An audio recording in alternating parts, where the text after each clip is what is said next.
Dr. Hana Lee rubbed her tired eyes as she stared at the computer screen in the Seoul Deep Space Research Center. It was 3 in the morning, and most of her colleagues had gone home hours ago. The coffee in her cup had grown cold, but she barely noticed. Something strange was happening in the data from their radio telescopes. For the past week, she had been tracking an unusual signal hidden deep within the cosmic background radiation. At first, she thought it might be a pulsar or some other natural phenomenon. But the more she analyzed it, the more convinced she became that this was something else entirely. The signal had patterns, structures, almost like it was trying to communicate. "June, you need to see this," she called to Dr. June Park, who was working at a computer across the room.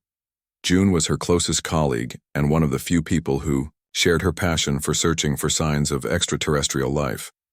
June walked over, carrying his own cup of cold coffee. "What did you find now, Hana? Another false alarm?" "I don't think so. Look at this." She pointed to the waveform displayed on her monitor.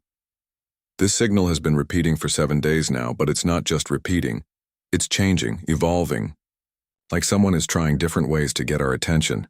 June leaned closer, squinting at the data. That's not possible. Natural signals don't behave like this." "Exactly. And there's more." Hana pulled up another screen showing complex mathematical sequences. "I've been trying to decode the patterns, and I think I found something. The signal contains prime numbers, geometric sequences, even what looks like basic physics equations. Someone is definitely trying to communicate with us. They worked through the night, running the signal through every decryption program they had. As dawn broke over Seoul, they finally made a breakthrough. The signal wasn't just random mathematical sequences. It was a message, and it was in English."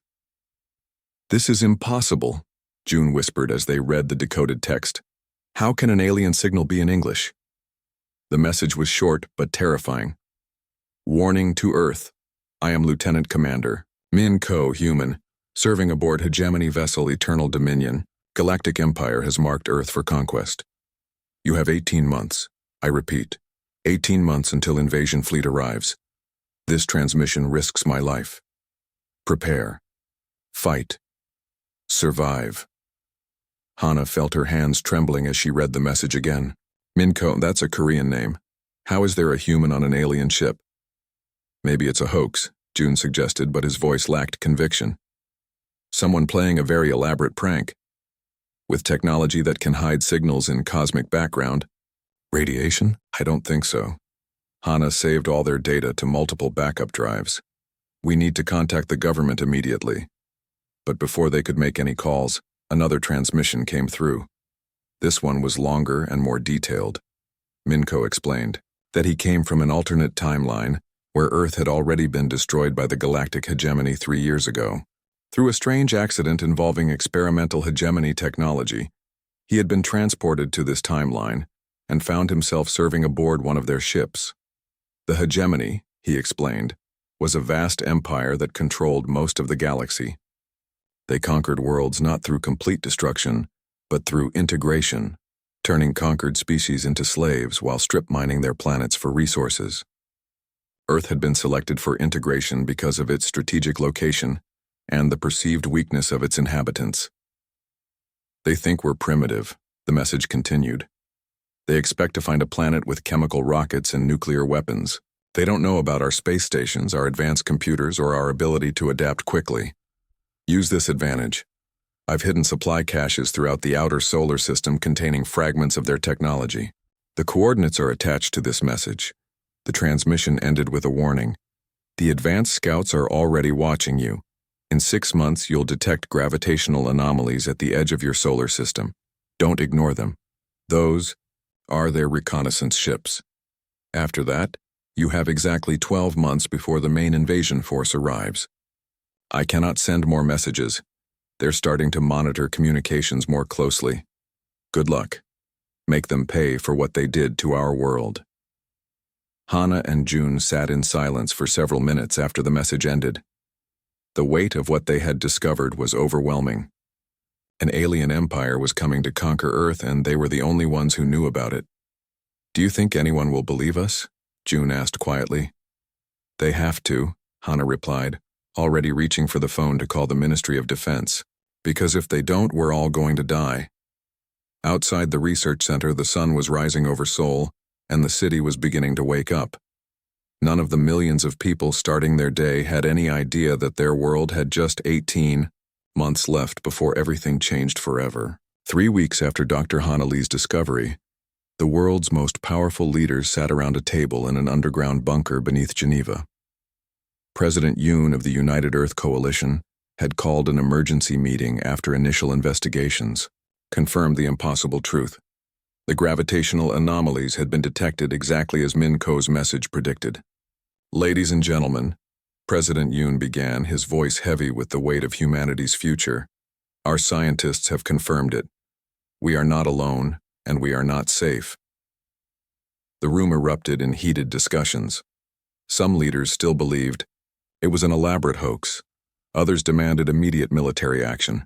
General Tae Ryu, head of Earth's combined military forces, stood up to address the group. I've spent 30 years preparing for wars against other humans, he said firmly. Now I have 18 months to prepare for war against an entire galactic empire. We need to change everything about how we think, how we build, and how we fight. Dr. Soo Kim, a brilliant quantum physicist from the Korean Advanced Institute, had been studying the technology fragments found at Min Ko's hidden coordinates. She presented her findings to the stunned leaders. The energy systems in these fragments are centuries beyond our current technology, she explained, holding up a small metallic device. But I think I understand how they work. If we can reverse engineer even basic components, we could revolutionize our power generation within months. Meanwhile, engineer Bo Shin was working day and night at the orbital manufacturing station above Earth. What had once been used to build civilian spacecraft was now being converted into a weapons factory. Bo looked out at Earth through the station's viewing window, knowing that everything he loved was depending on what they could build in the next year. We can't match their advanced ships, Bo told his team during their daily briefing. But we don't need to. We just need to make them regret coming here. Across the globe, humanity began to transform. Mining companies on the moon started extracting materials for weapons instead of commercial products. Deep space research stations became early warning systems. Even civilian scientists abandoned their regular work to focus on understanding alien technology. Dr. Kim made her first breakthrough 6 months after the warning. Working with fragments of hegemony power cells, she discovered how to extract massive amounts of energy from the quantum vacuum itself. The technology was dangerous and barely understood, but it worked. We've increased our energy output by 3,000%, she reported to General Ryu. We can now power weapons and shields that we could only dream about before. The general was impressed, but he knew energy wasn't enough. They needed strategy. These aliens have conquered dozens of worlds. They have experience, superior technology, and probably billions of soldiers. What do we have that they don't? The answer came from an unexpected source. Dr. Hana Lee, who had been monitoring alien communications, discovered something important about how the hegemony operated. They're not creative, she explained to the War Council.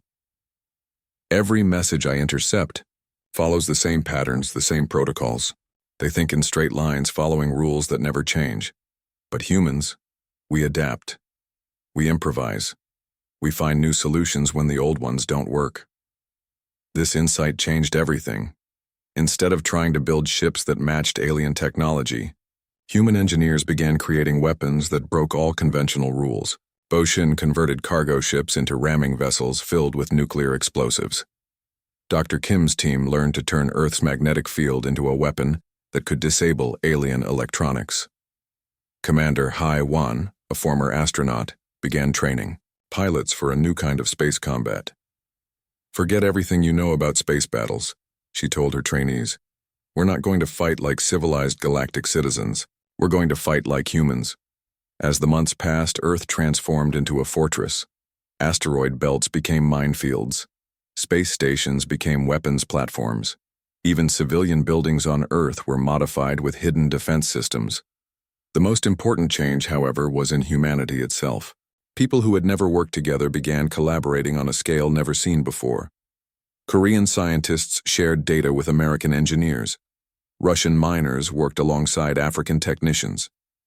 The threat of extinction had united humanity in a way that nothing else ever could. With 6 months remaining before the invasion, President Yoon addressed the world one final time. "We may not survive what's coming," he said from his office, looking directly into the camera. "But if we don't, we're going to make sure the galaxy remembers that humans don't surrender. We don't give up, and we don't go quietly into the dark." Above, Earth, the first human warships waited in the darkness of space. They were crude compared to alien vessels, but they carried something the hegemony had forgotten existed: the desperate creativity of a species fighting for its survival. The morning that changed everything started like any other day on Captain Vex's bridge aboard the hegemony destroyer Swift Victory. For 300 years, he had participated in 17 planetary conquests, and each one followed the same predictable pattern. The primitive species would panic, fire a few desperate shots with their crude weapons, and then surrender when they realized how outmatched they were.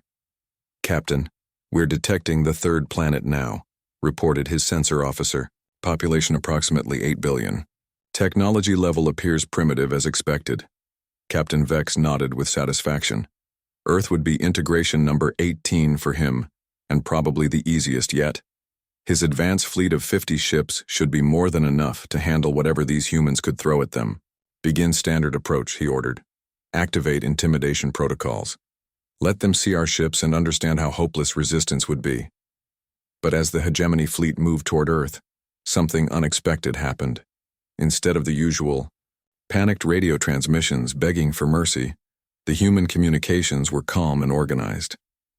Captain Vex found this strange but not particularly concerning. "Sir, we're detecting some kind of metallic objects scattered throughout the asteroid belt," his weapons officer reported. "They appear to be mines?" Captain Vex laughed. "Mines? These primitives think their nuclear explosives can damage our shields? Proceed through them. Show these humans how useless their weapons are." The first mine that exploded against his ship's shields caused no damage, exactly as expected. The second mine also seemed harmless, but the third, fourth, and fifth mines were different. They didn't just explode. They released clouds of metallic particles that stuck to his ship's hull and began interfering with his sensors. "What kind of primitive species uses decoy mines?" Captain Vex muttered, but he was beginning to feel less confident. Then the real attack began. Commander Hai Wan, piloting a converted mining vessel called Earth's Hammer, watched the alien ships struggle through the minefield from her position behind a large asteroid. The mines weren't designed to destroy the aliens. They were designed to blind them and slow them down. "All units, this is Hai Wan," she transmitted to the dozens of human ships hidden throughout the asteroid belt. "The aliens are exactly where we want them. Begin Phase 2. What happened next violated every rule of space combat that Captain Vex had learned in his long military career. Instead of forming neat battle lines and exchanging fire at a respectful distance, human ships attacked from every direction at once. Cargo haulers modified with ramming spikes crashed directly into hegemony vessels. Mining ships used their industrial cutting lasers as weapons. Even civilian transports had been converted into missile platforms. "This is impossible," Captain Vex shouted as a human ship piloted by Boshin deliberately crashed into his weapons array. "No civilized species fights like this." But the humans weren't fighting like a civilized species. They were fighting like cornered animals with nothing left to lose. Dr. Sue Kim, monitoring the battle from Earth's orbital defense platform, activated her greatest achievement. Using modified hegemony technology, she had learned to weaponize Earth's magnetic field itself. Massive electromagnetic pulses swept through space, disabling alien electronics and leaving their ships helpless. "Target the command vessels, General," Tae-Ryu ordered from his command center. "If we can cut off their communications, their whole fleet will fall apart." Lieutenant Commander Minko, still hidden aboard the hegemony flagship, watched the battle with amazement and pride. These humans were fighting exactly as he had hoped they would, with desperate creativity and absolute determination. When he saw an opportunity. He sent a brief transmission revealing the location of the fleet's central communication hub. Captain Dan Lim, commanding the converted Deep Space Transport Resilience, received Ko's message and immediately changed course. His ship wasn't fast or heavily armed, but it carried something more dangerous than any weapon, a human crew that refused to give up. "All power to engines," Dan ordered as alien laser fire lit up the space around his ship. "We're going straight for their command vessel." The Resilience smashed through 3 defensive barriers and rammed directly into the Hegemony command ship's communication center. The explosion destroyed both vessels, but it also cut off the aliens' ability to coordinate their massive fleet. Within hours, the Hegemony Advance Fleet was in full retreat. Ships that had conquered worlds across the galaxy were fleeing from humans using modified industrial equipment as weapons. Captain Vex, his own ship crippled and drifting, sent a desperate message to the main Hegemony fleet. "Do not underestimate these humans. They fight like nothing we have ever encountered. Send everything we have or we will lose this war." As the surviving alien ships limped away from Earth, Commander Haiwan looked out at the debris field that had once been the most powerful military force in the local galaxy. Humanity had won its first battle, but everyone knew the real war was just beginning. Admiral Keth stood on the bridge of his flagship Galactic Dominator, staring at the tactical display in disbelief. In his 400 years of military service, he had conquered 43 worlds for the Hegemony. Never before had he lost an advanced fleet to a primitive species. "How many ships did we lose?" he asked his aide, though he already knew the answer would be unpleasant. 37 vessels destroyed or severely damaged, sir. Captain Vex's entire advance fleet has been eliminated or forced to retreat." Admiral Keth had brought the main invasion force, over 300 ships carrying 2 million Hegemony soldiers. Surely these primitive humans couldn't stand against such overwhelming power. But as his fleet approached Earth's solar system, he began to understand why Captain Vex had failed. The humans weren't fighting like any species the Hegemony had ever encountered. Instead of massing their forces for a traditional space battle, they had turned their entire solar system into a weapon. Dr. Wu Jin, working from a hidden research station on Mars, had spent months studying captured Hegemony technology. While the aliens had better individual components, their designs followed rigid patterns that hadn't changed in centuries. Humans, however, approached each problem with fresh creativity. "Their shield generators are impressive," Wu told his team during their daily briefing, "but they're designed to stop energy weapons and kinetic projectiles." They never considered someone would use gravity itself as a weapon. Using modified mining equipment, human engineers had learned to create localized gravity wells that could crush alien ships like tin cans. The technology was crude and dangerous, but it worked. Admiral Keth watched in horror as his lead destroyer was suddenly compressed into a ball of twisted metal by an invisible force.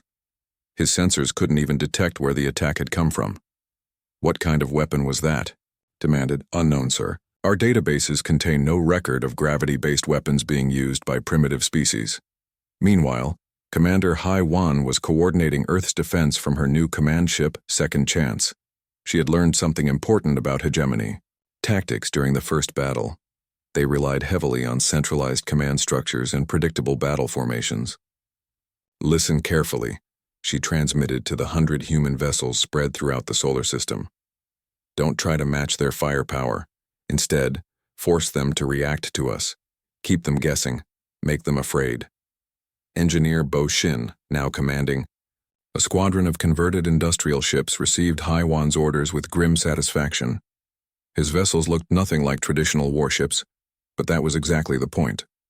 The aliens couldn't predict what a mining platform or cargo hauler might do in battle. "Target their formation leaders," Bo ordered his pilots. "If we can break their organization, they'll start making mistakes." The human strategy was working. Admiral Keth found his carefully planned battle formations constantly disrupted by unexpected attacks from impossible directions. Human ships would emerge from asteroid fields, attack with improvised weapons, and disappear before his forces could respond effectively. Dr. Soo Kim had made another breakthrough while studying Hegemony power systems. Their energy shields, while powerful, operated on fixed frequencies that couldn't be quickly adjusted. Human weapons built from scratch using hybrid technology could change their attack patterns instantly. Their shields are designed to stop everything, she explained to General Tae-ryu during a brief communication, but only if you attack them the same way every time. We're not going to do that. The turning point came when Lieutenant Commander Min-ko, still hidden aboard the Hegemony flagship, managed to transmit detailed information about their battle plans. Ko had been carefully studying Hegemony command protocols for months, waiting for the perfect moment to strike. Admiral Keth plans to split his fleet into 3 groups, Ko's encrypted message revealed. He thinks humans will concentrate their forces to defend Earth directly. He's wrong. Instead of defending Earth, Commander Hai-wan ordered her forces to attack the Hegemony fleet's supply ships and communication vessels. Within hours, Admiral Keth's massive invasion force was blind, confused, and running low on fuel. "This is impossible," Admiral Keth shouted as another of his command ships exploded under concentrated human fire. "How can primitives outmaneuver the greatest fleet in the galaxy?" The answer was simple, though Admiral Keth would never understand it. The Hegemony had become so powerful that they had forgotten how to adapt. They followed the same tactics, used the same strategies, and expected the same results they had achieved for centuries. Humans, however, approached every problem as if they were encountering it for the first time. They improvised, experimented, and learned from each mistake. When one tactic failed, they immediately tried something completely different.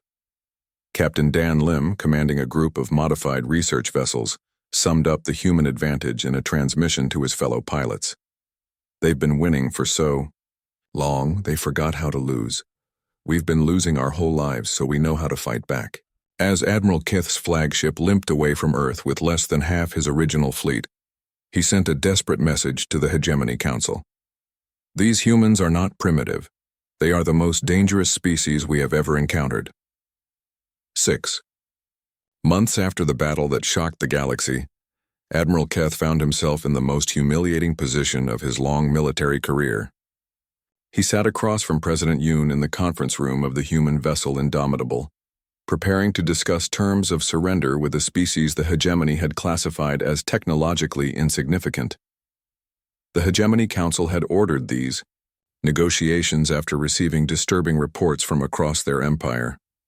12 different worlds had begun open rebellions, inspired by humanity's impossible victory. Species that had been conquered centuries ago were suddenly demanding freedom, using human tactics and human weapons they had somehow acquired. "Admiral Keth," President Yoon began calmly, "we're not here to humiliate you or your empire. We're here to find a better way forward for everyone." Admiral Keth struggled to maintain his dignity. "The Council has authorized me to offer Earth membership in the Hegemony with favorable terms. You would have considerable autonomy and—" "No," President Yoon interrupted politely. "We're not interested in joining your empire. We're interested in helping other species leave it." Dr. Hannah Lee, now serving as Director of Interstellar Communications, had been monitoring alien transmissions for months. What she discovered amazed her. Dozens of conquered worlds were secretly communicating with Earth, asking for help, advice, and hope. "The Zephyrians want to know how we modified industrial equipment into weapons," she reported to the human delegation. "The Kepler colony is asking for our shield modification techniques. Even species we've never heard of are requesting copies of our tactical manuals." Lieutenant Commander Min-ko, now a free man and Earth's primary advisor on Hegemony affairs, explained the situation to Admiral Keth. "Your empire conquered these worlds by convincing them that resistance was hopeless," Ko said. "When we proved that wrong, everything changed. You're not fighting one rebellion anymore. You're fighting the idea that freedom is possible." The negotiations continued for weeks aboard the Indomitable. Unlike typical Hegemony surrender ceremonies, these talks were conducted as equals. Humans brought coffee and shared meals with alien diplomats. They asked questions about Hegemony culture and genuinely listened to the answers. Engineer Bo Shin, now overseeing the construction of Earth's first interstellar ships, had been working with a team of former Hegemony engineers who had requested asylum on Earth. "What they created together surprised everyone. Look at this." Bo showed Admiral Keith a holographic display of their latest ship design. Your hyperspace drive technology combined with our adaptive shield systems, it's 30% more efficient than either technology alone. The alien engineers nodded enthusiastically. Humans take our designs and improve them in ways we never considered, one of them explained. They ask questions we stopped asking centuries ago. Why does it work this way? What if we tried something different? We had forgotten how to think like that. Dr. Soo Kim had established the Interstellar Technology Exchange, where human and alien scientists worked together on projects that neither species could have completed alone. The results were revolutionary. We're not just building better weapons, she explained to the treaty negotiators. We're developing new forms of energy, faster communication systems, and medical technologies that could help billions of beings across the galaxy. The final treaty was unlike anything in hegemony history. Instead of terms of conquest or surrender, it established Earth as an independent power with full rights to trade, explore, and form alliances with other worlds. More importantly, it included provisions for any hegemony world that wanted to declare independence.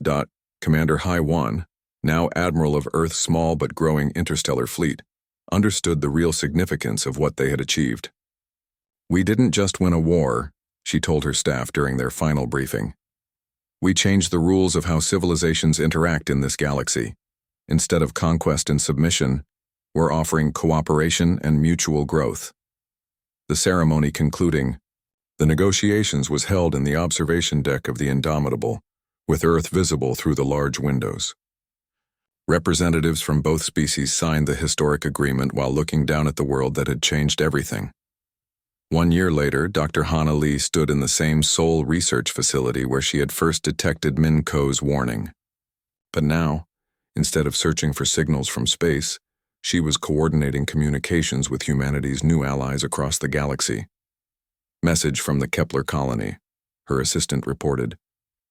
They've successfully established their independence. Using modified human tactics, they're requesting teachers to help them develop their own technology. The New Horizon, Earth's first interstellar colony ship, departed that same week, built with technology that combined the best of human innovation and alien engineering. It carried not conquerors, but pioneers. Its mission was to establish humanity's first settlement beyond the solar system, and to serve as a beacon of freedom for other species seeking independence. As the ship disappeared into hyperspace, President Yoon addressed the world one final time. We survived because we refused to give up. Now we'll help others discover that same strength within themselves.